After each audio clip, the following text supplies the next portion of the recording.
Vamos receber Jamil Chad agora para a gente falar sobre os brasileiros deportados. Oi, Jamil, bom dia, seja bem-vindo.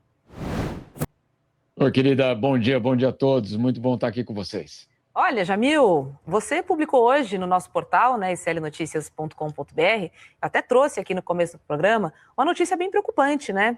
Sob Trump, o número de brasileiros deportados nos Estados Unidos simplesmente dobrou, Jamil. A gente pode dizer aí que é o fim de um sonho americano para os brasileiros que foram, né, para tentar uma vida melhor ou uma vida diferente nos Estados Unidos? E quais os impactos disso? Essa é uma história bastante impressionante, porque, em primeiro lugar, Donald Trump está chegando ao dia 20 de janeiro, que é 20 de janeiro, um ano, basicamente, do seu governo. Então, nós começamos a ter agora uma noção mais clara do que é ou do que foi o primeiro ano de governo de Donald Trump. E aí os números começam a aparecer com muita, eu diria, força. No começo do governo Donald Trump, tinha muita dúvida: será que ele vai conseguir fazer essa deportação em massa que ele tanto prometeu? O que será que isso quer dizer? Será que é só retórica? Bom, vamos aos números. Agora os números começam a aparecer e é isso que eu estou trazendo para vocês. Sobre os brasileiros especificamente. Entre janeiro e dezembro de 2025, basicamente, mais de 3 mil brasileiros foram deportados dos Estados Unidos de volta ao país. Mais de 3 mil. Isso, como você colocou, na verdade, é o dobro do que aconteceu em 2024. Em 2024, ainda era do governo Biden, tivemos mais ou menos ali 1.600, 1.500, 1.600 brasileiros deportados. Ou seja, a operação de deportação, sim, está avançando e está sendo acelerada.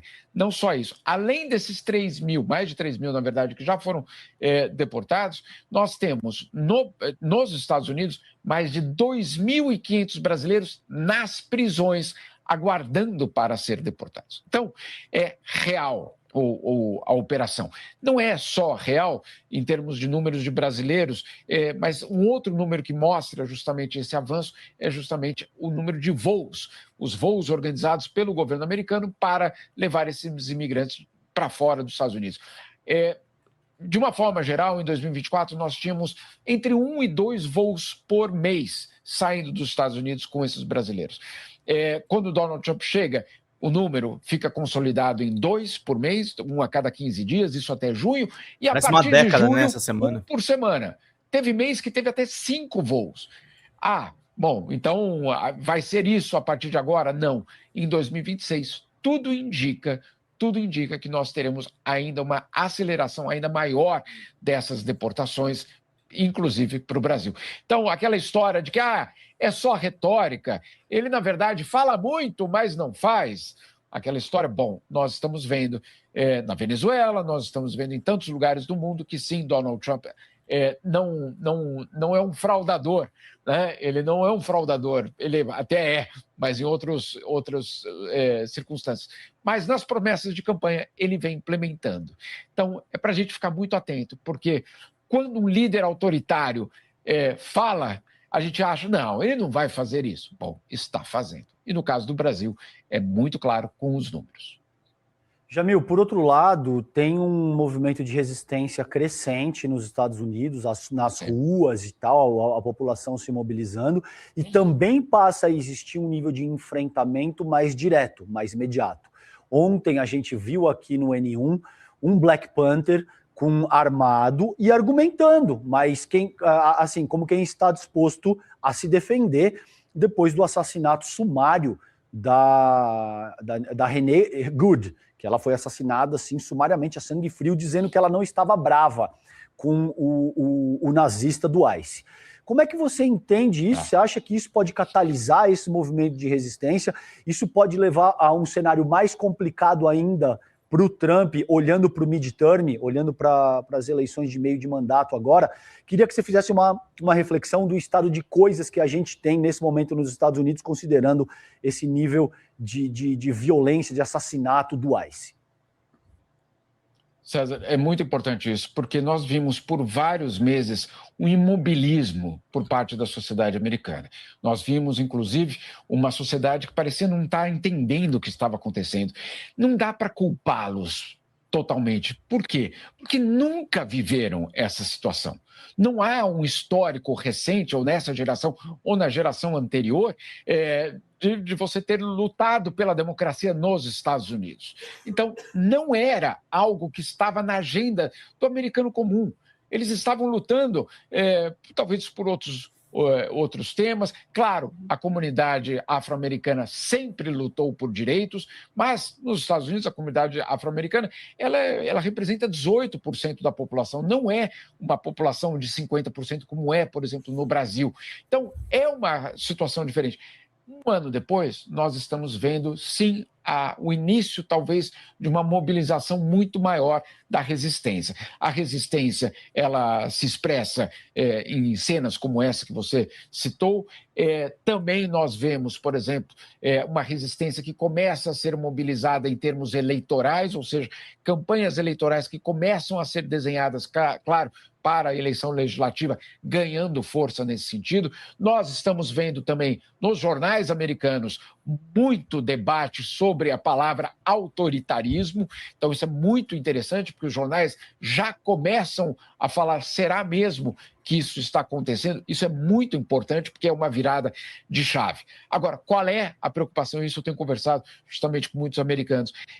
A preocupação é de que o governo do Donald Trump dobre a aposta e não recua. Né?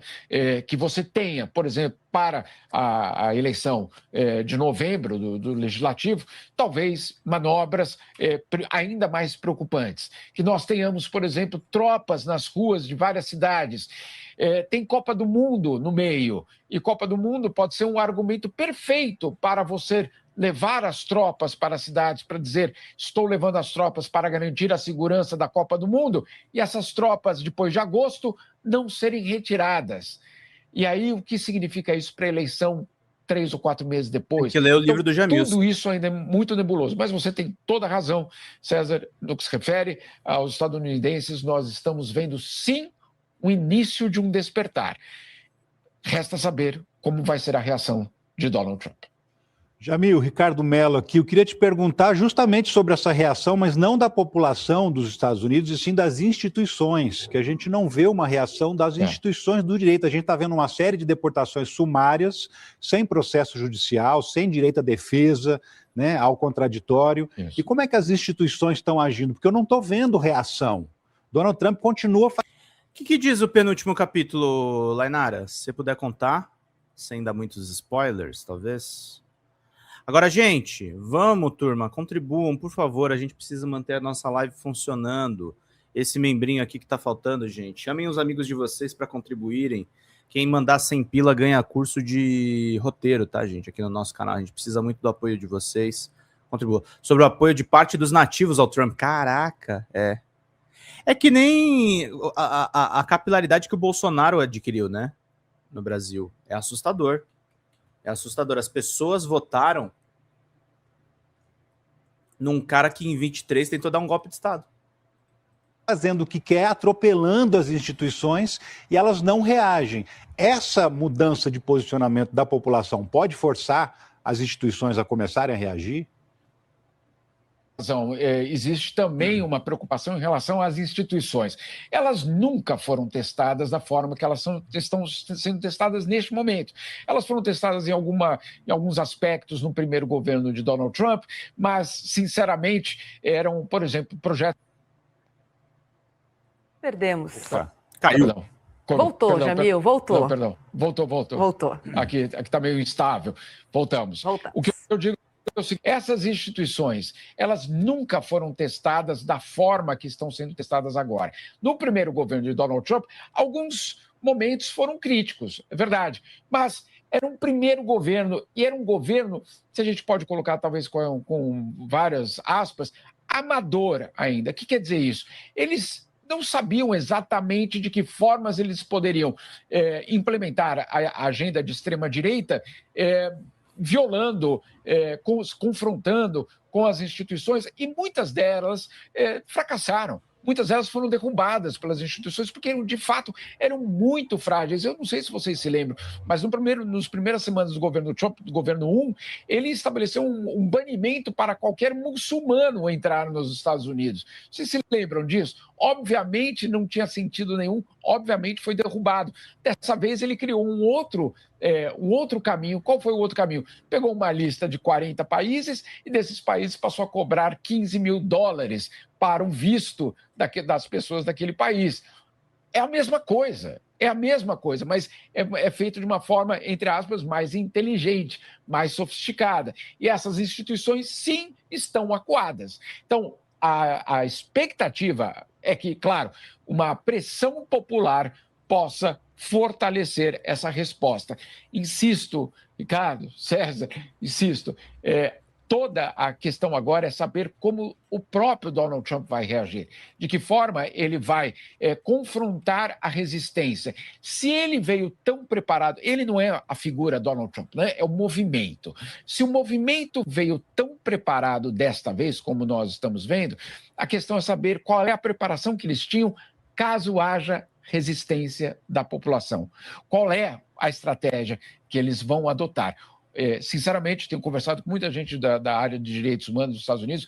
A grande preocupação é de que tropas sejam colocadas para a Copa do Mundo, como nós vemos em toda a Copa do Mundo, para garantir a proteção dos torcedores, a dos estádios, etc., e que essas tropas não deixem essas cidades até a eleição. E a gente sabe que tropa na rua não é exatamente um cenário muito positivo para uma eleição. É o famoso cachorro mordido por cobra tem medo de linguiça, né? As instituições brasileiras, quando os americanos falam, mas tem o autocrata aqui, a gente pergunta, irmão, é o seu primeiro rodeio? É a primeira vez que você está andando nesse brinquedo? Porque aqui a gente está acostumado, né? A cada 20 anos tem uma ameaça antidemocrática, agora a gente viveu a mais recente há 3 anos atrás, a América Latina, uma história construída por golpes de Estado, então as instituições estão relativamente calejadas, né? Se você vê aí um movimento de golpe de Estado, um autocrata assumindo poder, você já sabe mais ou menos o que as instituições devem fazer. Os Estados Unidos costumam financiar autocratas no território dos outros, né? Agora que não tem autocrata no território deles, eles não estão sabendo muito bem como lidar. Olha só, gente. William, posso contar, perdão, só uma história muito rapidinha. Eu fui entrevistar uma vez, lá ainda em Nova York, um acadêmico extraordinário que estuda autoritarismo, etc. Ele veio falar, depois que acabou a entrevista, ele falou, olha, eu quero te contar uma coisa, eu adoro ser entrevistado por latino-americanos. Eu falei, por quê? Ele falou, porque acontece o seguinte, quando um americano, um repórter americano vem me entrevistar, ele pergunta assim, professor, o senhor acha que o autoritarismo pode chegar ao nosso país? E aí, quando tem um repórter latino-americano que vem me entrevistar, o repórter pergunta assim, professor, quanto tempo o senhor acha que o autoritarismo ainda dura aqui no nosso país? Então... Perfeito. É sobre isso. Enfim. Agora, olha, o Trump parece mesmo incapaz, né, de ser parado. É assustador.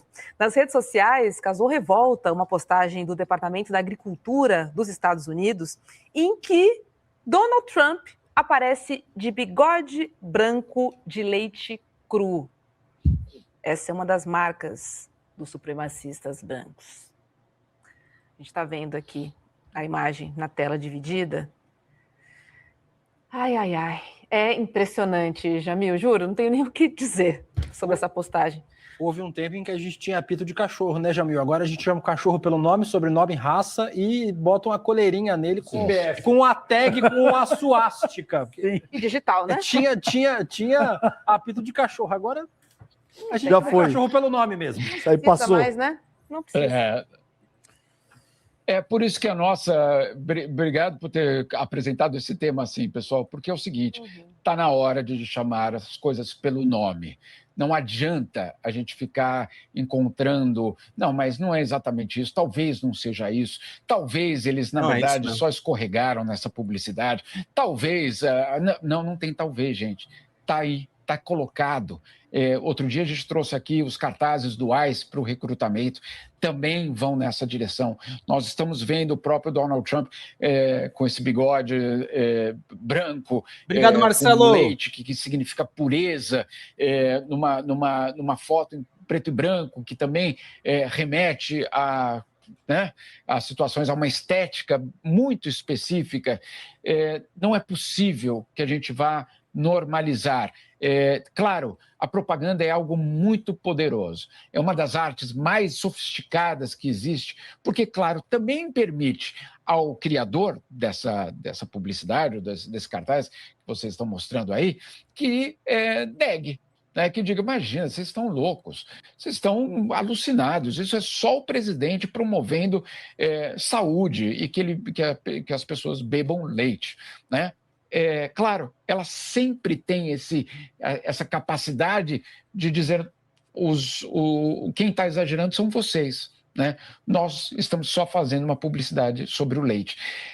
Mas a gente precisa colocar num contexto, a gente precisa colocar, obviamente, todos esses cartazes dentro justamente dessa onda autoritária e lembrar que isso não acontece no vácuo, que isso acontece enquanto políticas públicas estão sendo adotadas para desmanchar direitos conquistados nas últimas décadas. É disso que nós estamos falando.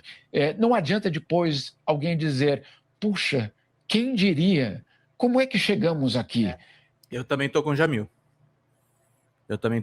Tá? Eu amo o SARS e adoro o Reinaldo. Mas isso aqui para mim é nazi, tá? Gente, 151, vamos fechar, turma. Cada um colaborando com um pouco, 10 e 12. Vamos deixar o Pedro descansar aqui, trazendo para vocês todas as informações necessárias, queridos e queridas. Falta um membro só para a gente poder seguir.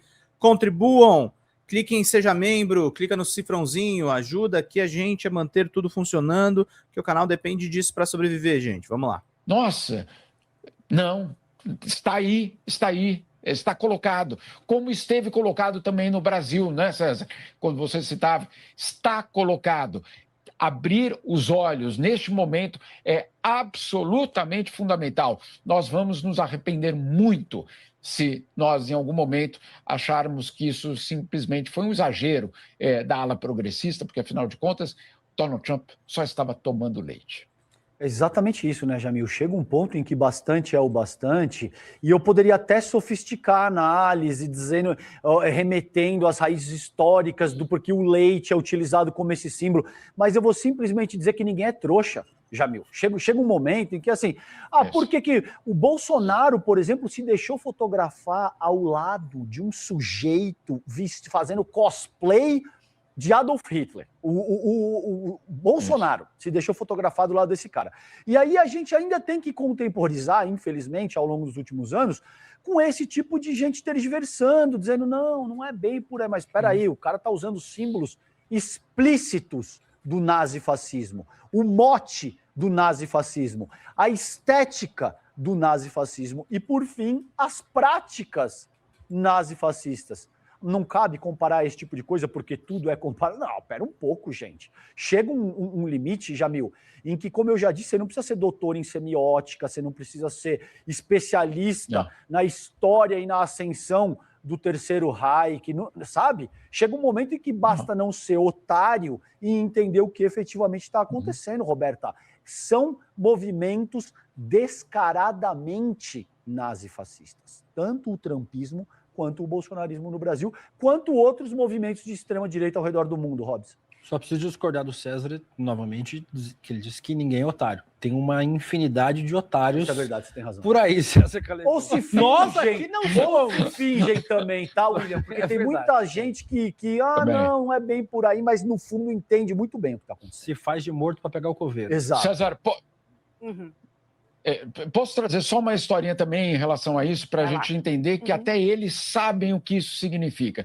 Vocês se lembram quando o Elon Musk bateu no peito e fez aquela saudação? Imagina, vocês estão exagerando, ele só mandou o coração dele para o público, etc, etc. Bom, naquele evento... depois daquele evento, teve uma outra ocasião também muito descarada naquela situação, e estava presente nessa reunião o líder da extrema-direita francesa, Bardella. O líder, basicamente, o substituto, o futuro substituto da Marine Le Pen na extrema-direita europeia. Aqui na Europa, apesar de o movimento de extrema-direita existir, claro, e ganha força, apesar dos neonazistas existirem, se esses partidos querem ganhar a eleição, eles precisam, obviamente, denunciar oficialmente o neonazismo. Tá? Então, o que fez o substituto da Marine Le Pen? Saiu da reunião com os americanos, porque disse que não iria, na verdade, aceitar que uma reunião onde ele estivesse fizesse saudações neonazistas. A extrema-direita europeia estava acusando a extrema-direita americana de fazer alusão ao nazismo. Não somos nós que estamos dizendo, são eles mesmos que estão dizendo isso. Porque, claro, o Bardella falou, eu preciso do voto dos moderados, eu preciso do voto do centro, eu não posso me dar o luxo de cair numa dessa. A gente sabe que é hipocrisia, tudo bem, mas isso faz parte. Por quê? Porque ele estava reconhecendo que a extrema-direita dos Estados Unidos estava trazendo para a reunião símbolos neonazistas. O que mais a gente precisa? Né? Essa é a realidade. Então, é bom que bastante das análises de Jamil. Explícito. Agora, também é bom que a gente entenda que quem votar, quem optar por esse caminho ideológico, que quem disser, não, mas na verdade isso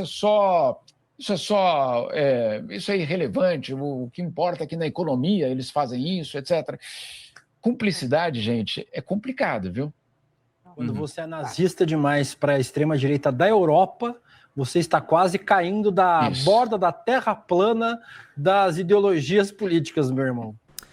Fala, galera da Folha TV, não se esquece de se inscrever aqui no nosso canal para assistir programas como Folha Notícias Manhã, Folha Notícias Noite, o nosso Folha Entrevista e o nosso Barzinho das Meninas. Muitas coisas bacanas a gente acompanha por aqui e a gente precisa muito, muito do apoio de vocês para nosso trabalho jornalístico, investigativo, de curadoria de conteúdo, com vocês ajudando no nosso Pix, folhademocrata@gmail.com, ou mandando superchats, valeu demais, e os recursos financeiros, tornando-se membro do nosso canal, no nosso curso de jornalismo básico, para você ficar muito bem informado a respeito de tudo. Queridos e queridas, muito obrigado pela presença de todos vocês, vida longa e próspera. Cuidem-se, cuidem dos seus e não esquece de se inscrever aqui na Folha TV. Até mais!